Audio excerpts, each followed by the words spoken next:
Hey students, so here's another fun and witty poem, and despite its mathematical title, Harry Baker cleverly turns it into a love story about prime numbers.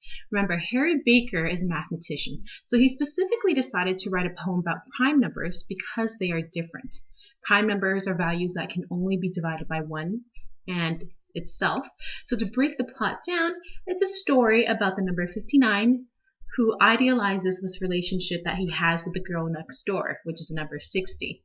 And as he sees their relationship together, 60 thinks, 59, he's just not the right one for me. She's beautiful, but she doesn't feel the same for him. And Baker does an amazing job of using mathematical puns to convey this difference between the two numbers. He says, while 59 admires 60's perfectly round figure, 60 thought 59 was odd. So you can see those dual connotations work in the poem for those lines there. So then one day, 59, he bumps into another girl, turns out to be 61, and he falls in love with her.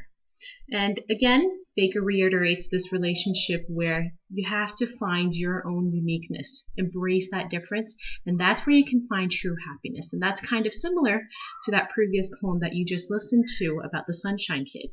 And on top of that, another moral of the story is sooner or later, you're going to find that right person. And these conjured thoughts that he had in his mind about the number 60 were all up in the air, never existed. And the true one that came from right along was 61. So enjoy this poem, Sayonara 60, and have fun.